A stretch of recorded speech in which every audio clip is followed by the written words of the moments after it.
자, 안녕하세요. 자, 오늘 할 것은 감정평가.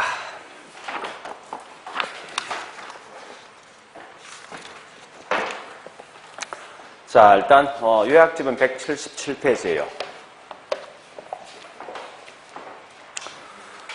실제 평가가 매년 보니까 이게 한 6개 정도 항상 고정되어서 시험 나오게 돼 있어요. 그래서 특히 이 평가만큼 아마 이제 좀 쉬운 파트들이 좀 있고 좀 어려운 파트들이 있습니다. 자, 오늘 하는 것은 적어도 이 정도는 반드시 기억을 하셔야 돼요, 여러분들이. 자, 일단 177페이지 가보겠습니다. 네, 거기 있는 필수 내용 정리에서 1번 기준 시점, 이 말 꽤 중요한 거예요.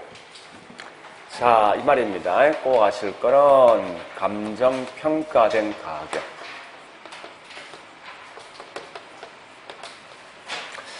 자, 감정평가된 가격은 분명히 시간이 달라지면 이 가격 달라지겠다, 그죠? 그래서 항상 아실 거 뭔가 하면 언제 시점의 가격이냐, 이게 중요한 거예요. 무슨 말인가 하면 이 물건 3년 전에 평가할 때 현재 평가할 때 분명히 가격 차이가 있습니다, 그죠? 그래서 꼭 아실 거는 혹시 어떤 시점이 나오면 무조건 이거 기준 시점이지, 보통 틀린 말로 하면요, 여기다 현재 시점이란 말을 보통 시험 낸다고. 절대 이런 현재 시점이라는 용어 자체는 없어요. 반드시 이건 기준 시점 가격인데, 자, 일단 중요한 건 뭐가 중요한 거면요, 우리 거기 있는 요약식 보니까, 자, 보세요. 갈로 2번 갑니다. 자, 갈로 2번. 기준 시점은 뭐라 했습니까? 대상 물건에 뭐라 했죠? 이 말 꼭 기억하셔야 됩니다. 가격 조사 완료일로 한다. 여기 원칙이에요. 자, 뒷말 계속 갑니다. 뒷말 중요합니다. 다만 미리 정해진 때는 고대 줄 거 넣으세요. 그 날짜에 뭐라 했습니까? 가격 조사 가능한 경우에만, 여기 중요한 거예요. 날짜가 미리 정해진 때는 그 가격 조사 뭐 있습니까? 평가 가능한 날짜 있죠? 그 날짜에만 할 수 있습니다. 그 말이 항상 장난치거든요. 자, 그래서 그 날짜에 가격 조사한 경우에만 평가할 수 있다. 이 말이 뭐냐? 그럼 결국 이 말이 아닙니까? 가격 조사를 미리 정할 수 있네. 그죠? 이런 경우 있을 것 같아. 3년 전에 있는 사건을 평가해 둘라. 아니면 앞으로 있을 사건까지 평가해 둘라. 좀 달리 설명할 수 있거든요. 따라서 이 말은 뭔가 하면, 우리 감정평가의 가격 시점은 과거나 또 뭐 있어? 현재나 또 뭐 있죠? 미래까지 평가할 수가 있더라. 그러면 중요한 것은 이 제목을 좀 아셔야 됩니다. 과거 평가를 뭐라 할 것인가, 현재 평가를 뭐라 할 것인가, 또 뭐 있습니까? 미래 평가를 뭐라 할 것인가, 이게 중요하다고요. 그래서 과거에 있는 상태를 그대로 평가한다. 무슨 평가요? 소급이지. 현재 있는 상태를 평가한다. 이게 뭐죠? 현황. 현황은 결국 뭐 있습니까? 현재 상황에 대한 준말입니다. 그리고 또 조건부 평가하고 또 뭐 있습니까? 기한부 평가가 있더라 이겁니다. 이런 건 항상 지문상 뜰 수 있는 그런 지문이에요. 그 키워드가 뭐냐? 이 말 아닙니까? 우리 거기 설명되어 있지만 이 소급 나오지. 무조건 무슨 평가요? 그러니까 2년 전에 있는 상태, 3년 전에 있는 상태 평가는 우리 소급 평가라고. 현황이란 말은 우리말로 그냥 그대로 번역하셔. 현재 상황에 대한 준말이야. 현재 상황. 그 다음에 조건부와 기한부는 아마 민법 시간에 배웠겠지만 조건은 확실성 있는 미래가 아니라 뭐 있습니까? 불확실성 있는 미래죠. 불확실성. 보통 통상적으로 시험 나면요, 이 말 나옵니다. 상정이란 말이 나오면 이건 전부 다 조건부예요. 원래 상정은 일본식 용어인데 우리말로 번역하면요, 가정을 둔다 말 뜻이고요. 그러니까 조건이 결국은 가정을 두는 거 아닙니까? 그래서 그래 보시고요. 반대로 기한부는 뭐 있습니까? 시간만 경과되면 반드시 올 수 있는 그런 사건이죠. 따라서 이런 거 보통 가지고 확실성 있는 미래 평가는 뭐냐고 다른 말로 이게 기한부 평가이다. 이렇게 보시면서, 자, 일단 우리 여기 있는 요약집 보니까 설명되어 있을 겁니다. 밑에. 자, 줄만 끊어차고. 현황은 다 보는 게 아니라 결국은 키워드입니다. 현재 상황이란 말만 나오고 이게 현황 평가하고, 반대로 뭐 있습니까? 예, 조건부라는 것은 반드시 상정 또는 불확실하지만 이 말로 곧 이건 조건부입니다. 기한부는 뭐 있습니까? 장래 도달 확실한 시점이 있어야 돼요. 거꾸로 뭐 있습니까? 속어평가는 무조건 과거란 말만 나오면 곧 이건 예, 속어평가가 되어진다 이렇게 보시라고요. 자, 그래 보시고요. D장 가볼까요? 자, 두 번째. 항상 얘들은 같은 세트로 움직입니다. 같은 세트로. 자, 이거 잠시 보세요, 이제. 자, 우리 필지가, 땅이 네 필지가 있네요, 네 필지. 자, 지번 1번, 2번, 3번, 4번 지번이 있네요. 자, 물어보자고요. 감정평가할 때, 예? 원칙은 각각 있는 지번마다 별도로 해야 됩니까? 아니면 전체를 묶어서 해야 됩니까? 별도죠? 곧 그게 뭐냐? 물건마다 개별적으로 평가한다 말 뜻이고요. 그래서 항상 원칙은 개별평가가 원칙이다. 그런데 이런 경우는 가끔 있습니다. 무슨 말인가 하면요. 자, 잘 보세요. 지번 1번에 있는 공시가격이 120만 원이에요. 지번 2번에 있는 공시가격이 120입니다. 지번 3번에 있는 공시가격은 땅값이 보니까요. 얘가 145만 원, 이게 165만 원이에요. 이렇게 되는 경우 있어. 그러면 1번과 2번 지번 같은 거죠. 땅값 같은 거지. 굳이 분려서 평가할 필요 있습니까? 없을 것 같아. 같은 가격이니까. 그죠? 같은 가격 어떻게 하면 이걸 묶어서 평가하자 이 말 아닙니까? 그죠? 이런 게 뭐냐? 다른 말로 일괄평가. 자, 중요한 거는 일괄이란 말 뜻은 뭐 있습니까? 물건 몇 개 이상? 둘 이상의 물건이 있을 때. 물론 그 책에 설명돼 뒤에 말 쓸 줄 아는데 뒤에 말 알 필요 없어요. 뒷말은 이런 거죠. 용도상 불가분에 있거나 또 일체로 이용될 땐 일괄평가할 수 있다 이건데 뒷말 필요성 무조건 뭐 있습니까? 둘 이상 딱 나오지. 나오는 순간 전부 다 일괄평가하여 가시면 돼. 자, 한 번 더 배워보세요. 지번 3번은 보니까요. 땅값 두 개잖아요, 이거. 그죠? 두 개인데 묶어서 평가할 수 있습니까? 이거 말 안 될 거예요, 분명히. 같은 같이 묶어야 되니까. 따라서 이 말은 뭔가 하면 여기 있는 지번 3번은 필지는 한 개지만 땅값이 두 개면 어쩔 수 없이 요것 따로 평가해야 되죠. 기본 전제가. 그래서 항상 이와 같이 하는 게 뭐냐? 곧 이게 다른 말로 구분평가라는 거예요. 자, 중요한 건요. 구분은 필지 몇 개예요? 필지. 지번 3번이지. 한 개 있지. 근데 요거 구분은 불리한 거 아니에요. 왜 불리했습니까? 땅값이 다르니까. 그래서 가치에 대한 차이가 있으면 반드시 구분하여 평가한답니다. 자, 한 번 더요. 여기 다시 보세요. 우리 이런 경우 있어요. 여기 지번 4번이 있는데 요 땅이 보니까 요만큼이 도로에 편입된대. 요만큼이. 그러면 이 땅을 평가할 때 다 평가할 필요 있습니까? 없을 거 아니에요. 편입되는 요 부분 평가하면 되는 거 아닙니까? 그죠? 이 말은 결국 뭐 있습니까? 전체 중에 일부분을 평가할 수 있을 때에 따라서 자, 이런 걸 말하냐? 다른 말로 우린 부분평가. 부분. 자, 항상 부분은 뭐가 있습니까? 부분 반대 뭐요? 전체, 그래서 전체 중에서 뭐합니까?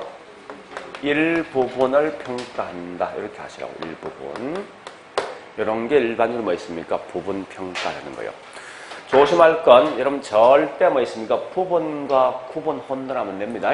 그래서 구분은 보통 우리 암기할 때 뭐 있습니까? 가격에 대한 차이가 있으니까 구분 안 돼서 가구 이렇게 암기하죠. 그래서 일단 그렇게 하시면서 이 두 개는 철저하게 항상 혼돈하면 안 된다는 거예요. 자, 그런데 한 번 더요. 다시 보세요. 자, 우리나라 평가에서는 부분평가밖에 없지만 일본에서는 독립평가라는 것까지 있어요. 독립평가. 자, 요 두 개를 구분할 건데 이런 경우입니다. 요거 마시면 돼. 복합부동산. 자, 복합부동산이 있는데 여기 토지를 평가할 목적이. 근데 첫 번째 케이스는 모든 게 현재 있는 상태에서 그대로 넣어두고 토지만 평가하는 방식이 있어. 두 번째 방식은요. 비록 토지 위에 건물이 있는 건데 건물이 없다라고 가정을 두고 빈 땅으로 평가할 수 있습니다. 방식이. 두 가지 방식이 있어요. 그럼 얘는 뭐냐? 토지 위에 건물이 있는 땅이지. 우리 이런 걸 토지 용어서 뭐랍니까? 건부지를 평가한 거예요. 자, 얘는 뭐냐? 이 말 아닙니까? 전체 중에 한 부분만 평가한 거지. 그죠? 따라서 이런 걸 뭐라냐? 다른 말로 요게 부분평가라고 해서 부분평가. 자, 반대가 뿌려 있죠? 얘는 원래 토지 위에 건물이 있는 거죠. 있지만 없는 걸로 가정을 두고 빈 땅을 평가한 거 아닙니까? 여기에 뭐죠? 나지. 이렇게 평가한 걸 우리 뭐라냐? 독립평가다라고 쓴답니다. 여러분들 독립평가 다른 건 절대 보지 말고 앞으로 있죠? 우리 이걸 표현할 때 이렇게 표현합니다. 나지 상정평가라는 용어를 써. 상정은 일본식 용어지만 우리말로 두면 가정을 둔다는 거야. 즉 원래 토지 위에 건물이 있지만 건물이 없는 걸 가정을 두고 나지를 평가한다 이 말입니다. 그래서 나지 상정이 딱 나오는 순간 무조건 이건 독립평가이면서 가정을 둔다는 것은 어떤 평가에 의해서? 어떤 거? 조건부지. 그러니까 이건 독립평가이면서 조건부 평가에 들어. 이 말 아닙니까? 원래 토지 위에 건물이 있는데 건물이 없는 걸 가정을 둔 거잖아 이게. 자, 따라서 여러분들 요 자체가 딱 한 문제야. 무조건 기억하셔야 돼요. 그러니까 우리 보통 이제 이 평가에서 보통 6개 딱 정해져 있는데요. 그 6개 중요한 거 뺀 나머지 그 다음 나올 게 뭐냐 이거 가장 시험 많이 나온다고. 그래서 특히 이 혼돈을 많이 가지는 게 이런 거에 대해서 사람이 굉장히 혼돈을 많이 간다고요. 자, 일단 갑니다. 43번에 자, 문제 43번.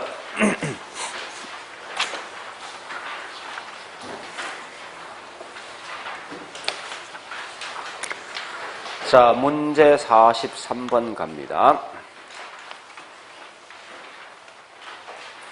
예, 1번.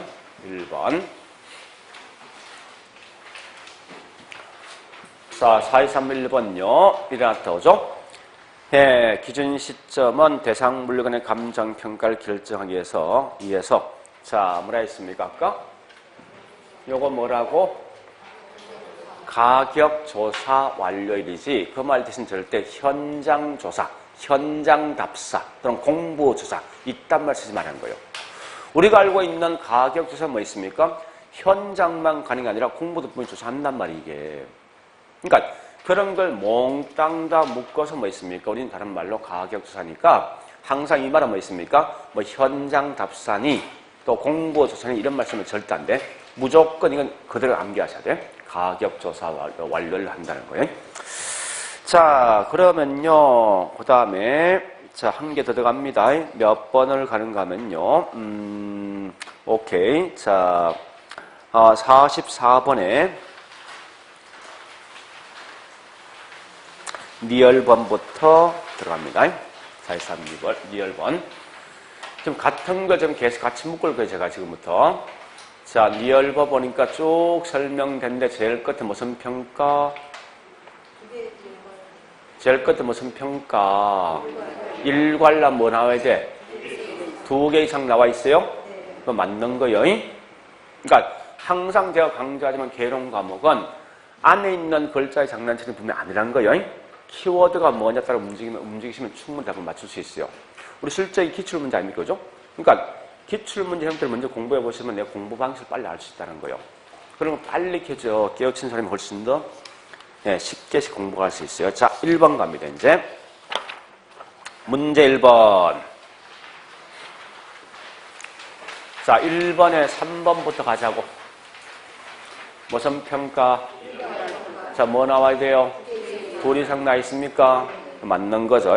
자, 다시 1번에 1번 가죠. 무슨 평가? 조건부. 그 뭐 나와야 돼? 불확실하지만 또는 상정 나와야 돼. 그러니까 조건이 아닙니까? 우리 속된 말로 바다가 육지라면 이 조건 아닙니까? 응? 이 건물이 시청이 되어진다면 이게 조건이잖아, 분명히. 그죠? 그러니까 어떤 가정을 두고 하는 것 이게 조건부니까 항상 얘는 나왔을 때 불확실하지만 또는 뭐 있습니까? 상정이란 말만 하면 무조건 이건 조건부가 되어진다를 보시라고요. 자, 그 다음에 자 2번 갑니다. 무슨 평가? 뭐 나와야 됩니까? 예, 속어본 반드시 과거가 나와야 된다. 이거 마시면 돼요. 자, 그 다음에, 자, 4번 갑니다. 처음 보는 용어죠. 그거 통과합니다. 그렇지만, 그냥 그대로 번역하셔요. 법정. 법으로 정해진 평가야. 응? 법정 반대 뭐예요, 뭐? 법정 반대 뭡니까? 뭘 또 고민합니까? 비법정이지. 그죠? 그러니까, 예, 법정은 법으로 정해져 있는 규칙에 따라 한다. 이 말이 말뜻이. 자, 그 다음에, 예, 5번 갑니다. 무슨 평가요? 구분남 뭐 나와야 돼? 오케이. 가치를 구분하는 가치. 한 개의 물건이지만 가치가 달라질 때 나와야 돼. 근데 걔는 뭐 나왔어? 일부분 나있죠. 무슨 평가? 부분 평가죠. 부분. 자, 그 다음 문제 2번 갑니다. 키워드가 뭐야? 복합부동사인데 뒤에 나지, 상정, 후지. 따라 나지, 상정, 후면 답은 뭐 있습니까? 독립 또는 조건부 나야 돼. 조건부 되니까. 왜? 나지를 가정을 두었으니까. 그래서 네, 이런 것은 독립 또는 조건부 평가다 보시면 돼요.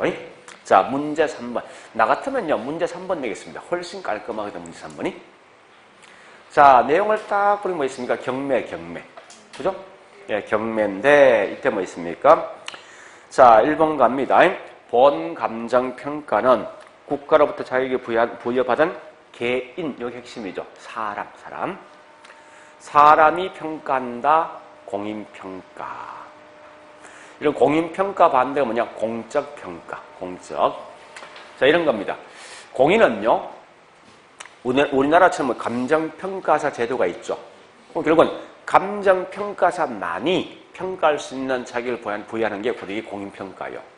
근데 그거 반대 공적은요, 국가의 특정 기관에서만 평가할 수 있는 거예요. 특정 기관. 절대 개인은 어떤 특정 개인한테 부여한 게 아니라 국가의 특정 기관들만 평가할 수 있는 자격을 부여한 게 고대의 공적평가예요. 근데 한국은 반드시 감정평가사 제도가 있다 보니까 이건 무조건 공인평가입니다. 가장 이 공적평가의 가장 대표적인 나라가 뭐냐? 대만 같은데 필리핀이에요. 아시아 봤을 때. 이 대만이나 필리핀은 감정평가사가 없어. 그러니까 특정 국가의 기관에서는 평가할 수 있다고. 그러니까 무조건 다른 말 필요 없어. 한국은 무조건 공인이야. 공적 생각하지 말아요. 그거 마시면 돼요. 자, 두 번째 갑니다. 본 감정평가를 통해서 선정된 감정평가액을 참작하여서 법원은 최저 경매 가격을 정한다. 우리 경매 감정가 나오면 경매 물건을 쓸 때 그거 이상 써야 됩니까? 그거보다 낮게 써야 됩니까? 이상 써야지. 그러면 결국은 뭐지? 최저 가격 되겠지, 그죠? 이거 이상 분명히 쓰라는 거니까. 자, 그 다음에 세 번째. 지금 하고 있는 경매죠. 이런 경매는 반드시 감정평가에서 의뢰해야 됩니다.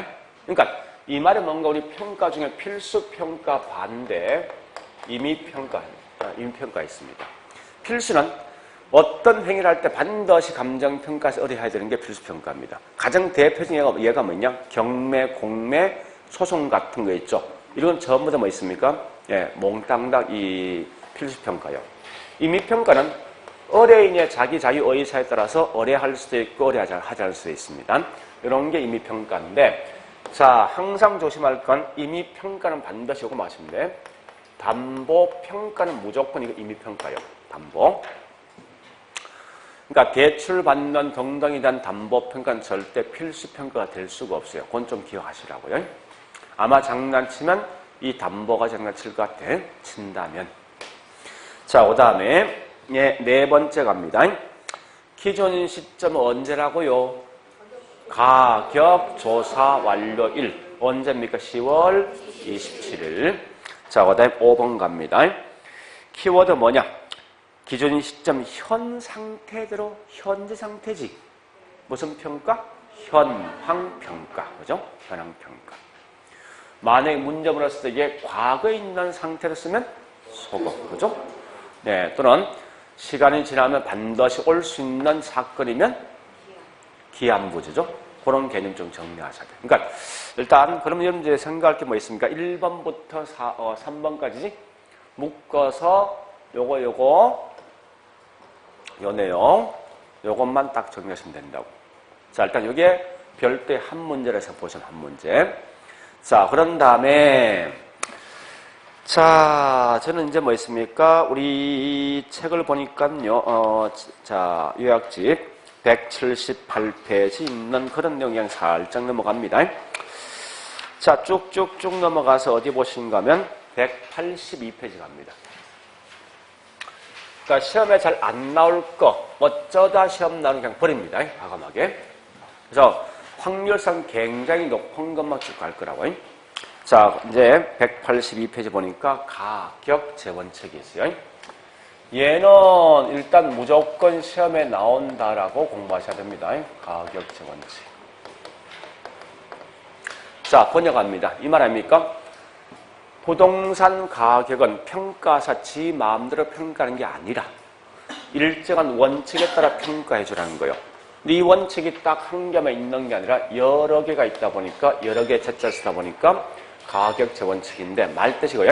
감정 평가할 때 일정한 원칙에 따라 평가해 주라 말 뜻이고요. 그래서 자, 이것도 마찬가지야. 문제 푸는 요령이 있어요.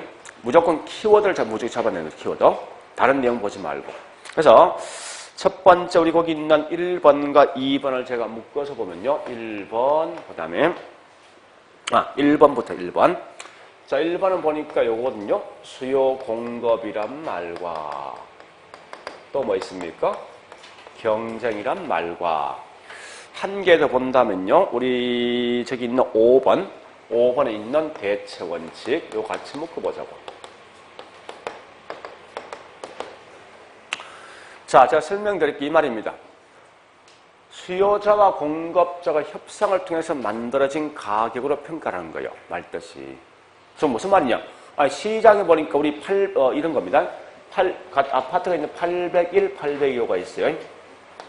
근데 801호가 얼마 전에 매매된 게 보니까 수요자 공급 협상을 통해 만들어진 게 이게 5개 매매되었어. 근데 이 802호는 감정평가에서 얼마 평가했냐? 똑같은 평수입니다. 15개 평가했어. 이 말 됩니까, 이거? 말 되겠냐고. 안 될 거 아니에요. 그러니까 이 말이 뭐야? 평가서는 평가할 때 정상적으로 시장에서 수요자와 공급 협상을 볼 수 있는 이런 가격을 평가해줘야지 네 마음대로 하지 마라 말 뜻이에요. 그럼 결국은 이 말이 뭐야? 부동산 가격을 평가할 때 어떻게 한다고? 뭐에 따라서? 수요자와 공급자가 협상을 볼 수 있는 그런 가격을 평가해주라 이겁니다. 그러니까 이렇게 쭉 흘러가는 거 전부 다. 자, 어쨌든 중요한 건 다른 거 없어.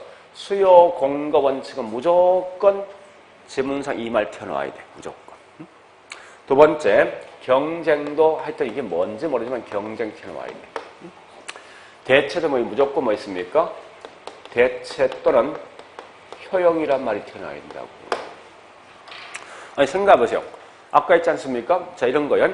옆집에 있는 물건이 5억이라면 내 물건 대충 얼마 되겠습니까? 내 것도 5억이죠. 그죠? 그러니까 이와 같이 서로 비슷한 물건 비싸게 평가해주라 말듯이 옆집에 있는 물건은 5억인데 내 물건 25 이건 말이 안 된다는 말듯이 그런 게 뭐냐 다른 말로 대체인데 원래 우리가 알고 있는 대체에 대한 정확한 개념은 뭐 있습니까? 동일한 효용을 갖고 있는 물건으로 바꿀 수 있는 거예요. 그래서 결국은 효용 또는 뭐 있습니까? 이와 같이 대체는 전부 다 대체 원칙이다. 이렇게 하시라고요. 자, 다만 이때 좀 조심할 건 대체 원칙에서 이 특징 하셔야 됩니다. 감정평가 3방식의 뭡니까?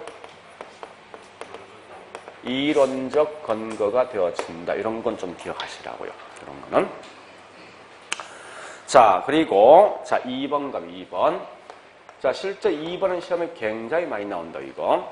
나오는데, 첫 번째 뭐가 있습니까? 변동과 또 뭐가 있죠? 예측. 예측 같은 말이 뭐요? 예상.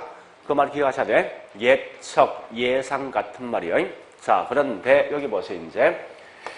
이거 제가 좀 이따 문제 풀 건데요. 이런 겁니다. 이 변동은 하나 물어보죠.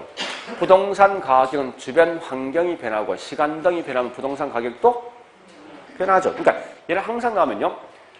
부동산 가격을 하고 중간에 어떤 뭐 때문에 설명이 쭉 들어옵니다. 설명 쭉 들어오고 마지막까지 뭐 있습니까? 변화한다. 이렇게 나와 항상. 기본 전제가. 봐보자고. 자, 몇 번 가는가 하면요. 5번에 5번. 5번에 5번, 8번에 5번. 두 개. 5번에 5번과 8번에 5번 쭉 보시라고 먼저.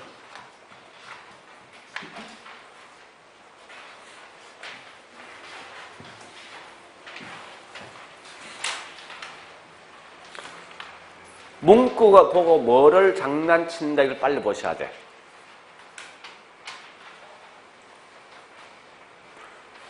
지문 깨기 되면 이거 차 띄고 포띄고 하면 굉장히 압축되면 간단합니다. 해볼까? 5번에 5번.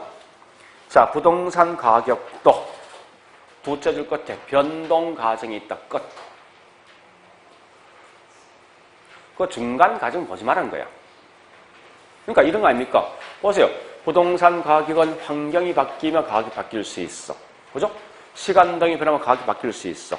또 경기 변동이 바뀌면 가격이 바뀔 수 있어. 그러니까 그러한 요인은 굉장히 많단 말이에요, 이게. 그래서 그 중간 과정인 요인을 싹 버리고 있죠. 그냥 결과하고 원인만 딱 잡으라고.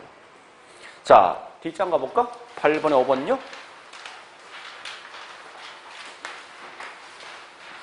자, 얘도 부동산 가격은 쭉 행정 등등 출매이 쭉 떨어지. 그죠? 그러면 마지막 뭐 있습니까? 변동한다 끝 아닙니까? 그러니까 항상 이렇게 시험 낼 수밖에 없어. 무조건.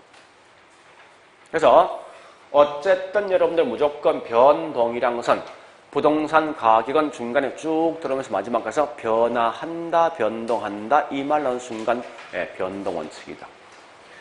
자, 그 다음에 다시 합니다. 자, 여기 보세요. 이제 예측이란 말이 이겁니다. 예측은 부동산 가격은 하나 물어보자고요. 이거부터 다시 하겠네. 부동산 가격은 현재 이용 대가입니까? 미래 이용 대가입니까? 미래 무조건 현재 이용 대가 아니에요. 무슨 말인가 하면 이런 거 아닙니까? 만약에 부동산 가격이 현재 이용 대가만 부동산 가격이라면 이런 경우 있습니다. 이 땅이 현재는 농지로 쓰고 있는데 정부가 발표했습니다. 야, 이거 3년 후에 상업으로 용도가 변경되어진다라고 지금 발표했을 때 만약 부동산 가격이 현재 이용 대가만 부동산 가격이라면 3년 동안 땅값 고정되어 있어야 돼요. 그렇지 않습니까? 근데 실사가 뭐 있습니까? 이 땅이 상업으로 용도가 변경되어진다라고 발표하자마자 땅값은 올라가죠. 왜 그렇습니까? 3년 후에 보니까 농지 이용될 때보다 상업 이용될 때 훨씬 높은 수익이 나오니까 여기 현재에서 반영되는 거 아니에요. 그죠? 그래서 항상 가치란 것은 가치 개념 제가 좀 더 할 건데 장래 예상되는 편익을 통해서 한다고. 그러면 이 말 아닙니까? 보세요. 아니 3년 후에 상업으로 용도가 변경되는 걸 알고 있고 예측만 한다면 부동산 가격도 측정할 수 있는 거잖아요. 그러니까 이 말은 항상 가격도 미래 변할 수 있는 걸 예측하고 또 뭐 있습니까? 측정할 수 있다. 이런 말이 중요하다고.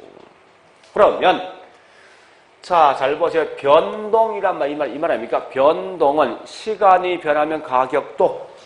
그래서 얘는 시간과 아주 밀접한 관계 있네 이거. 그래서 우리 시간 관련된 말이 뭐죠? 시점.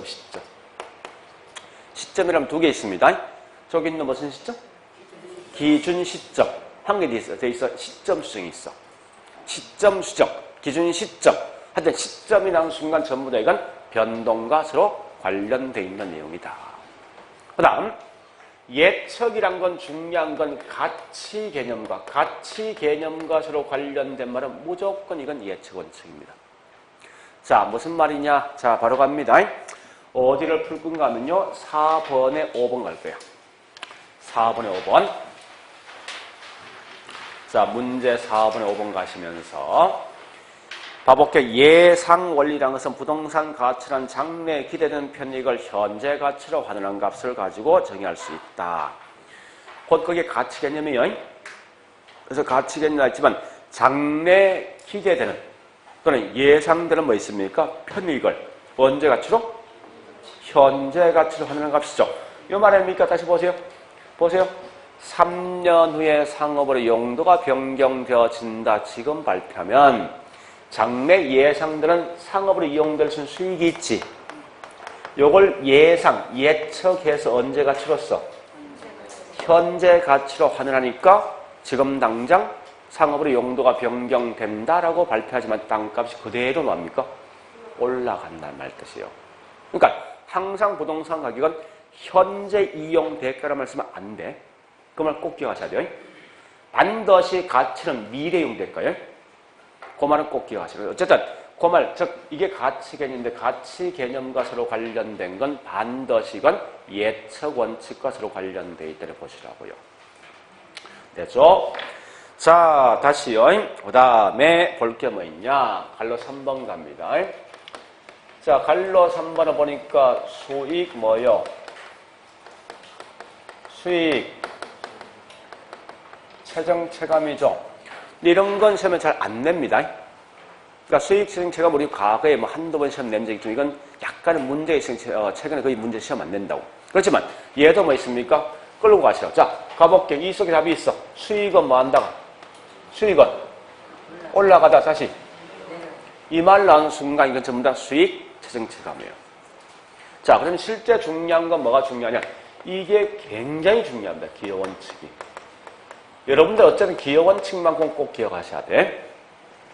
자, 설명드릴게요. 여기 보세요. 자, 어떤 건물이 보니까 1층, 2층, 3층, 4층짜리 건물이 있습니다. 이 건물 전체의 가격이 10억이 되어진다 하자고요. 자, 지금부터 이 기여 의미를 아셔야 돼.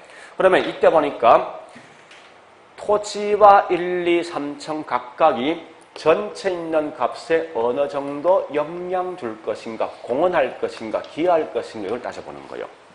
알아보니까 토지가 현재 전체 있는 가격에 3억 정도, 1층 2억, 2층 2억, 3층 2억, 4층 1억 정도 영향 줘서 이 값이 10억이 되어진다 가정하자고. 했으면 이럴 때 기여가 뭐예요? 2층은 10억에 대해서 얼마 기여한 거예요?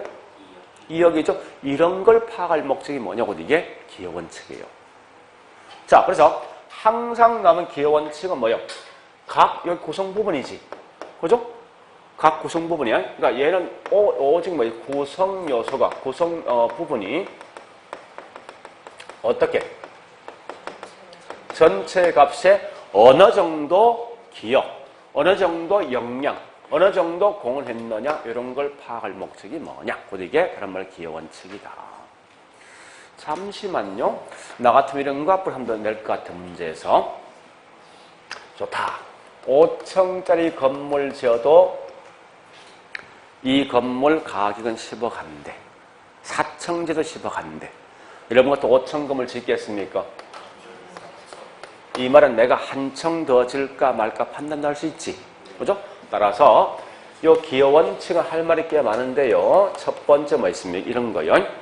네, 추가 투자 적부 판단. 추가 투자 적부 판단과 서로 관련된 게 뭐냐? 곧 이건 무조건 기여 원칙. 그리고 혹시 시험에서 하필한다. 병합 분할 나오지. 나오는 순간 이건 무조건 기여 원칙입니다.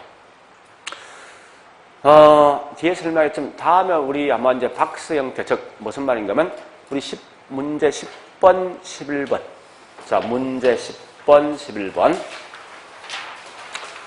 그러한 형태가 일단 포맷만 보시고 만약에 그러한 형태가 시험 나온다면 이건 무조건 다음에 나오면요.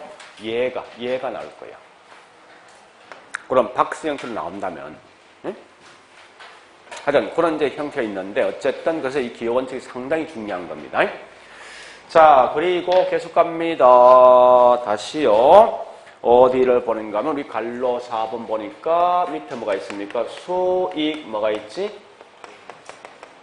수익 대본 같은 말이 뭐요? 잉여 생산 원리입니다. 자, 어려운 거 아니에요? 다시 보세요. 자, 보세요. 우리 학원 건물이 있습니다. 건물이 있는데 이 건물 지는 매달마다 월세 받죠? 그죠? 받았던 그 월세 다르면 총수익을 가지고 전부 다 주인이 다 가져갑니까, 이거? 나오는 월세는 전부 다 주인 몫입니까? 만약에 내가 은행 돈 빌려서 뭐 줘야 되지?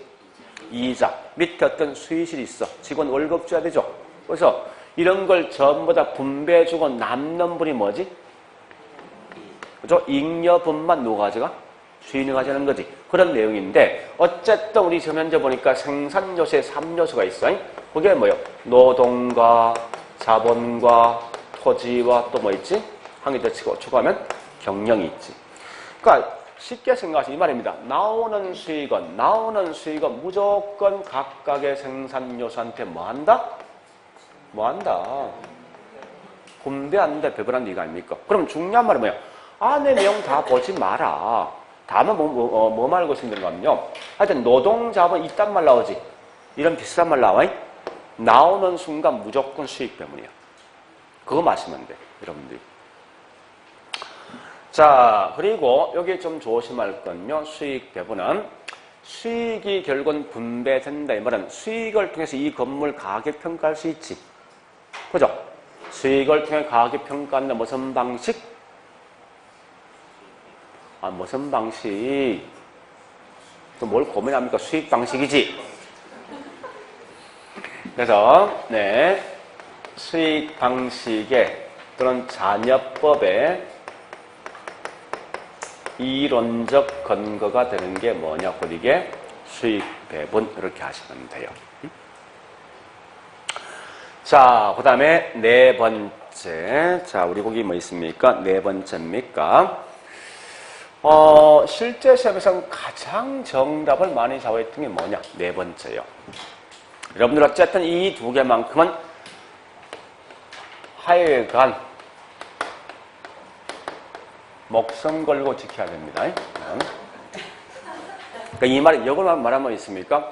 안 되면 모르면 찍으라고 합니다. 훨씬 더 이 답될 확률이 높으니까. 그만큼 중요한 거예요. 자, 이런 겁니다. 균형이란 말과 적합한 책이 있는데 잘 보세요. 우리 건물 가격은 외부 환경도 내 건물 가격에 영향 줍니까? 내부도 영향 줍니까? 그래서 내부에 있는 환경, 내부에 있는 상황들을 따진다. 이게 균형이야. 외부 환경이 분명히 건물 가격에 영향 줍니다. 외부 환경과 따진다. 이게 적합이 적합. 쉽게 말하면. 그래서 건물 안에 있는 내부에 있는 설명 쭉 들고 이건 전부 다 균형 원칙.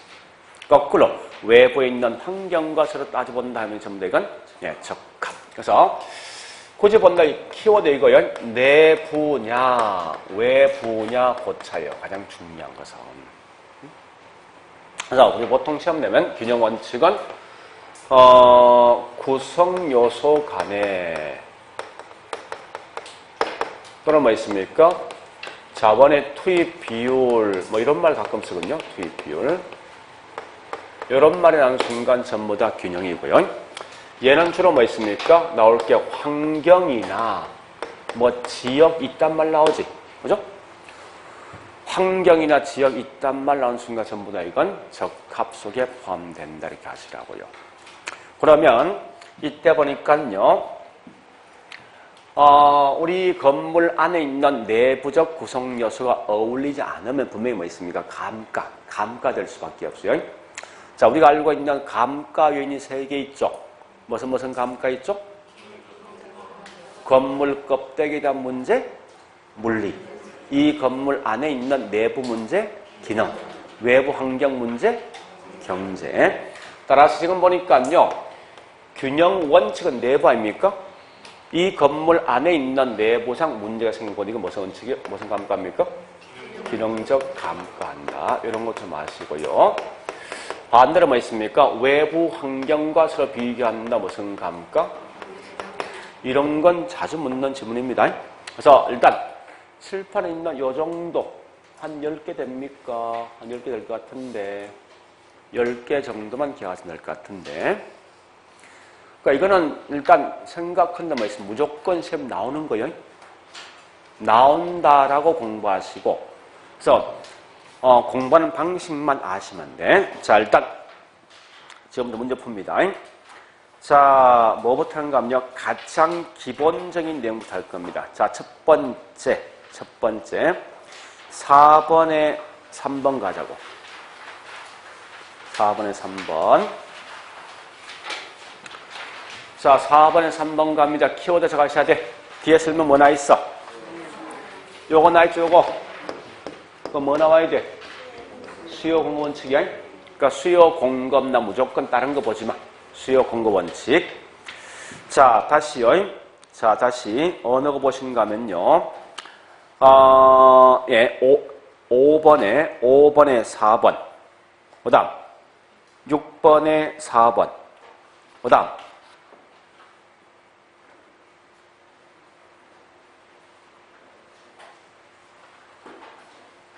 한 개 더 있던데 안 보이네. 일단 그 두 개만 할게요. 5번에 4번 갑니다. 키워드 가봐. 뭐 있습니까? 경쟁 나 있지. 여기 보세요. 요 말 나왔잖아. 무슨 원칙? 경쟁 원칙. 끝이야 여기. 자, 6번에 4번 가자. 뭐 나 있습니까? 6번에 4번. 경쟁 나 있지. 무슨 원칙? 경쟁 원칙 끝이라고. 다시.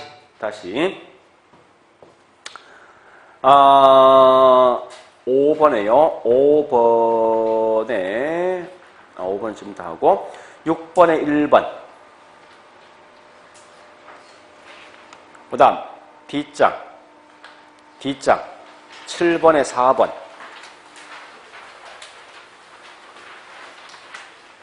8번에 4번. 세 개 비교하고. 지금 제가 같은 걸 좀 묶어주는 거예요.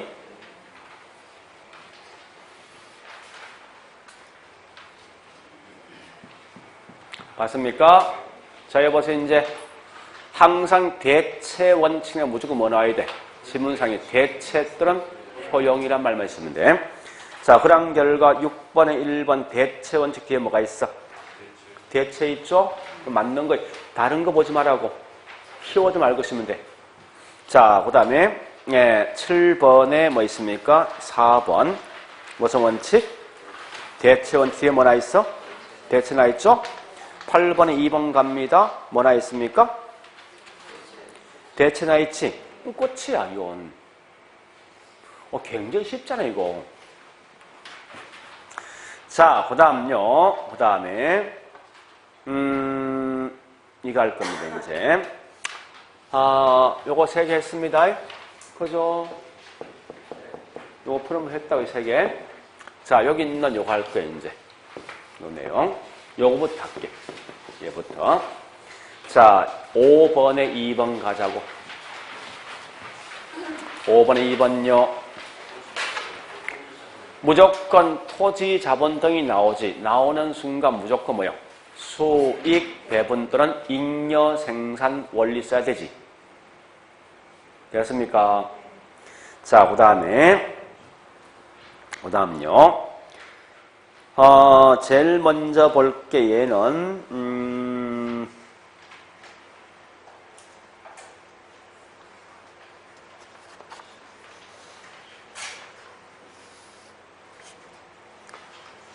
자, 저기 7번에 2번.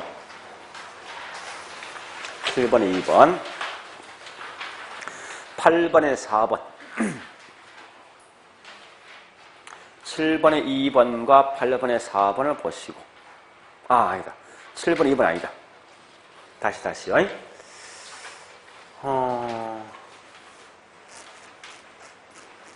일단 8번에 4번 보시고요.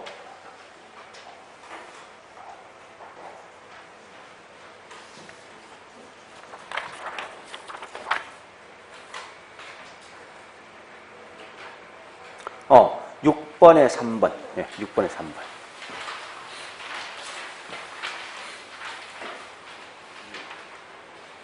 자, 칠판 보시면 기여원칙 나 있지?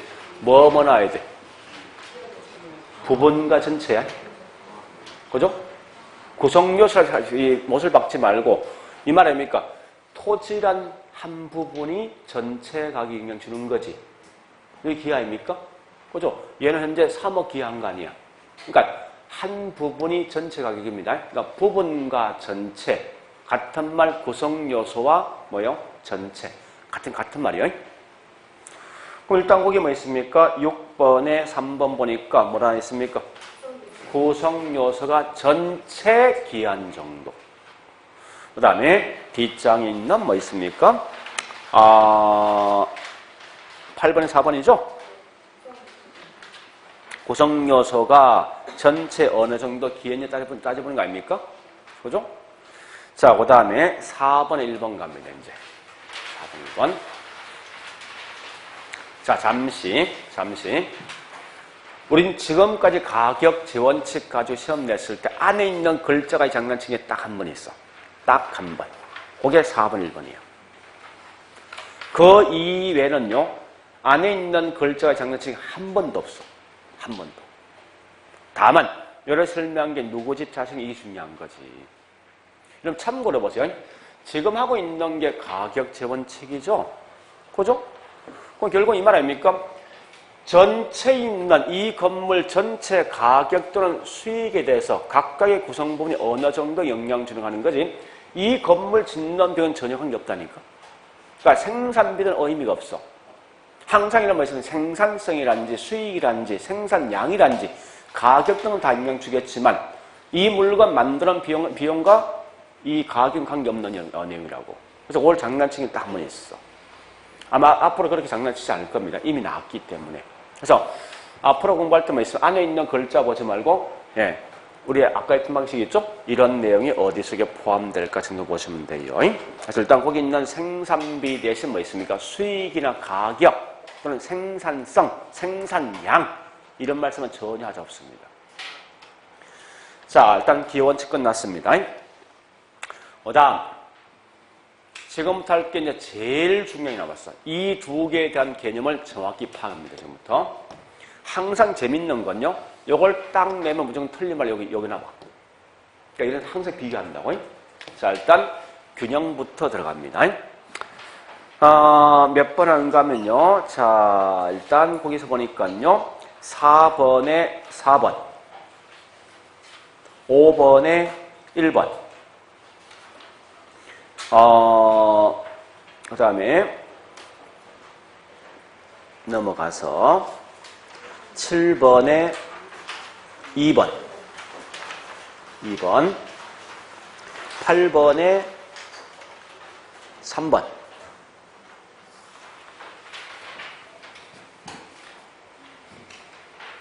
자, 쭉 보시고 전부 다 그 균형 문제가 전부 다 그 내용.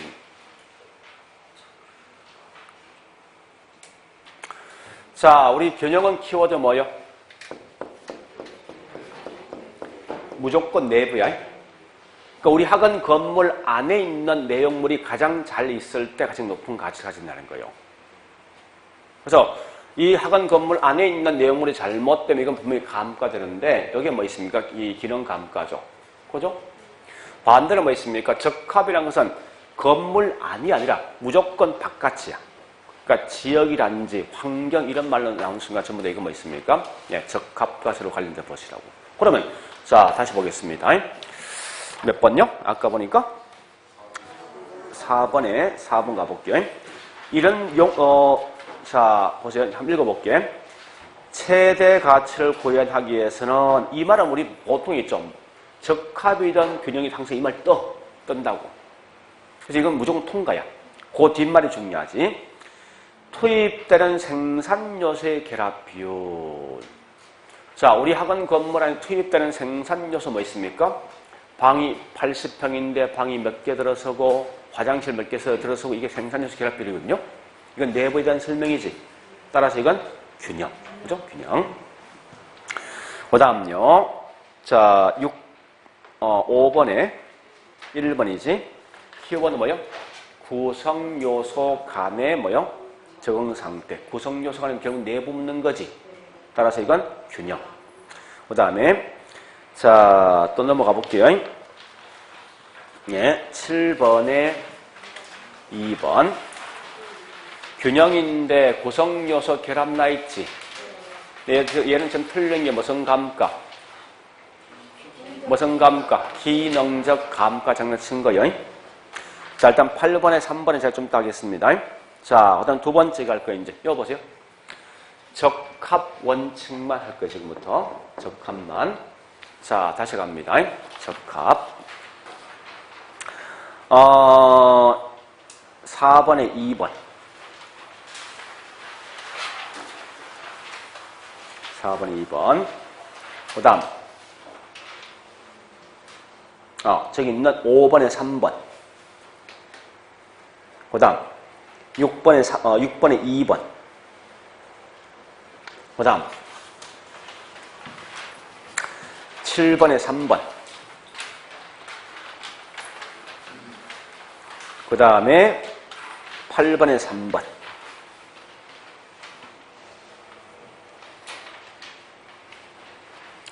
키워드를 보시는데 항상 얘가 보니까 틀린 답을 내는 건 거의 대부분 다 적합이지만 균형이라 보통 장난쳐. 그죠? 그러니까 항상 적합은 균형과 항상 같이 시험 내게 돼 있다고. 적합을 딱 내놓고 뭐 있습니까? 이 균형이 돼 시험 낸다고. 또 반대로 균형을 딱 내놓고 이게 뭐 있으면 적합이 시험 내고 항상. 그래서 이 두 개는 철저히 구분하셨는데 가볼게요 이제. 자, 4번에 2번 갑니다. 한번 읽어볼까요? 키워드 뭔지 압니까? 시장의 수요와 일치되거나 그 다음 뭐가 있어? 주변 토지지. 내 거 아니지. 주변 환경이지. 무조건 이건 적합이야. 그 다음에 5번도 5번에 3번에 있습니까? 5번에 3번이죠? 그죠? 자, 그거 뭐나 있어? 지역 환경 나 있지. 그죠? 지역 환경이다. 이 말은 무조건 뭐요? 적합. 8번에는 2번 갑니다. 뭐나 있어? 6번에 2번.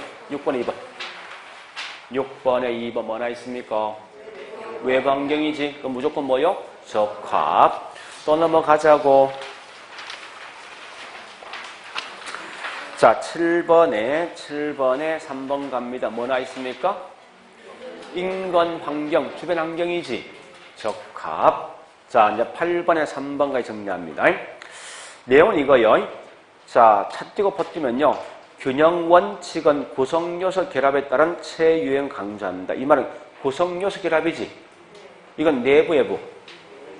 내부지. 요건 맞단 말이야. 근데 앞에 다시 보죠. 균형 원칙은 내부적 관계인 적합 원칙과 대조되는 개념. 적합은 내부, 외부? 여기 장난친 거지. 그럼 어떻게 써야 됩니까? 균형은 외부적 관계 원칙인 적합 원칙과 대조되는 의미 써야 되죠. 됐죠?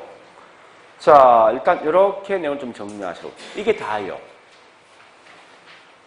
그럼 결국 뭐예요? 보니까 안에 있는 글자가 좀 장난치는 게 아니라 키워드가 뭐가 자꾸 잡고 가시라고 이걸. 네? 이렇게. 자, 그 다음. 예, 문제 9번 갑니다. 9번에 1번. 자, 9번 1번. 기능적 감가, 무슨 원칙? 균형. 경제 감가, 적합. 그 다음요. 여기 보세요. 시점 관련된 거 뭐? 변동. 아마 앞으로 하면 이런 거 나오겠지. 이제 이런 거 내서 무슨 원칙 시험 내겠지. 요거까지 나올 수 있어. 이런 거까지. 그래서 자, 오래 보시고 그 다음에 10번 갑니다. 10번. 이런 지문 나면 항상 뭘 보는가 하면요. 내용 다 보지 말고 큰 맨 앞에 있는 제목 속에 답이 다 들어있어 보통. 첫 번째 보니까 뭐 있습니까? 지역 분석했어. 내 거 하는 거 아니잖아. 주변 환경 했잖아. 무조건 무슨 원칙? 적합이지. 그 다음에 11번 가보니까 뭐 중개사가 화장실 몇 개고 뭐 등등 설명하고 있죠. 화장실, 건물 안에 있는 내부 설명 아니에요, 이거? 무슨 원칙? 균형. 고려 가시면 돼. 그래서, 여러분, 거기 있는, 아까 했지만 4번부터 11번까지 문제를 다 묶어보라고. 묶으면 한 문제 나온다고. 나오는데 항상 같은 건 같이 묶어보셔야 돼. 그래야만 내가 뭐 있습니까? 이게 어떻게 장난쳐서 빨리 판단할 수 있어요.